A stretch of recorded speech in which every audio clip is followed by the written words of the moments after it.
Josué, chapitre 24. Josué assembla toutes les tribus d'Israël à Sichem, et il convoqua les anciens d'Israël, ses chefs, ses juges et ses officiers.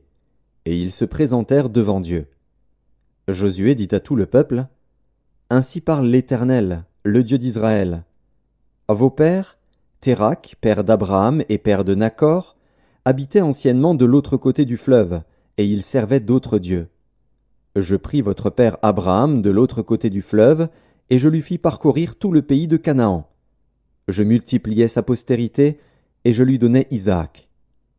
Je donnai à Isaac Jacob et Ésaü, et je donnai en propriété à Ésaü la montagne de Séhir, mais Jacob et ses fils descendirent en Égypte. J'envoyai Moïse et Aaron, et je frappai l'Égypte par les prodiges que j'opérais au milieu d'elle. Puis je vous en fis sortir. Je fis sortir vos pères de l'Égypte, et vous arrivâtes à la mer. Les Égyptiens poursuivirent vos pères jusqu'à la mer Rouge, avec des chars et des cavaliers. Vos pères crièrent à l'Éternel, et l'Éternel mit des ténèbres entre vous et les Égyptiens, il ramena sur eux la mer, et elle les couvrit. Vos yeux ont vu ce que j'ai fait aux Égyptiens, et vous restâtes longtemps dans le désert. Je vous conduisis dans le pays des Amoréens, qui habitaient de l'autre côté du Jourdain, et ils combattirent contre vous. Je les livrai entre vos mains. Vous prîtes possession de leur pays, et je les détruisis devant vous. Balak, fils de Tsippor, roi de Moab, se leva et combattit Israël. Il fit appeler Balaam, fils de Béor, pour qu'il vous maudît. Mais je ne voulus point écouter Balaam. Il vous bénit, et je vous délivrai de la main de Balak. Vous passâtes le Jourdain, et vous arrivâtes à Jéricho.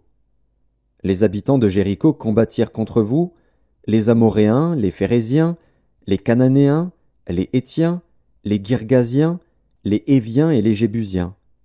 Je les livrai entre vos mains, et j'envoyai devant vous les frelons, qui les chassèrent loin de votre face, comme les 2 rois des Amoréens.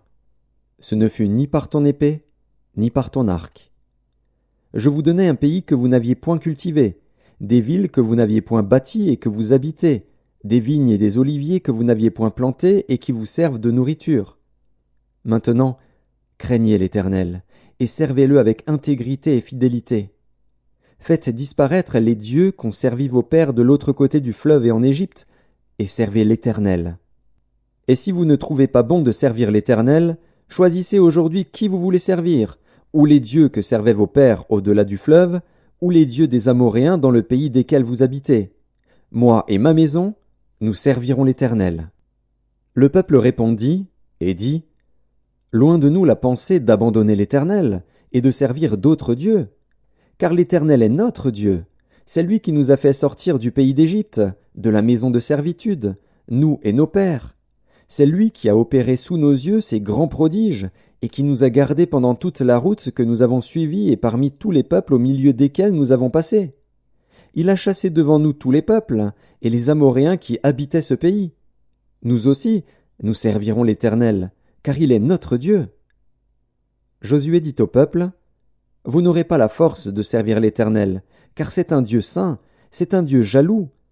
Il ne pardonnera point vos transgressions et vos péchés.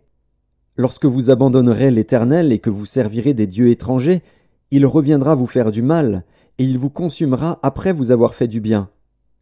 Le peuple dit à Josué, Non, car nous servirons l'Éternel. Josué dit au peuple, Vous êtes témoins contre vous-même que c'est vous qui avez choisi l'Éternel pour le servir. Ils répondirent, Nous en sommes témoins. Ôtez donc les dieux étrangers qui sont au milieu de vous, et tournez votre cœur vers l'Éternel, le Dieu d'Israël. Et le peuple dit à Josué, Nous servirons l'Éternel, notre Dieu, et nous obéirons à sa voix. Josué fit en ce jour une alliance avec le peuple, et lui donna des lois et des ordonnances à Sichem. Josué écrivit ces choses dans le livre de la loi de Dieu. Il prit une grande pierre, qu'il dressa là sous le chêne qui était dans le lieu consacré à l'Éternel. Et Josué dit à tout le peuple, Voici, cette pierre servira de témoin contre nous, car elle a entendu toutes les paroles que l'Éternel nous a dites. Elle servira de témoin contre vous, afin que vous ne soyez pas infidèles à votre Dieu. Puis Josué renvoya le peuple, chacun dans son héritage. Après ces choses, Josué, fils de Nun, serviteur de l'Éternel, mourut, âgé de 110 ans. On l'ensevelit dans le territoire qu'il avait eu en partage, à Timnath-Sérak, dans la montagne d'Éphraïm, au nord de la montagne de Gaash. Israël servit l'Éternel pendant toute la vie de Josué et pendant toute la vie des anciens qui survécurent à Josué et qui connaissaient tout ce que l'Éternel avait fait en faveur d'Israël. Les os de Joseph, que les enfants d'Israël avaient rapportés d'Égypte, furent enterrés à Sichem, dans la portion du champ que Jacob avait acheté des fils de Hamor, père de Sichem, pour 100 késitas, et qui appartint à l'héritage des fils de Joseph. Éléazar, fils d'Aaron, mourut, et on l'enterra à Gibéath Phiné, qui avait été donné à son fils Phiné, dans la montagne d'Éphraïm.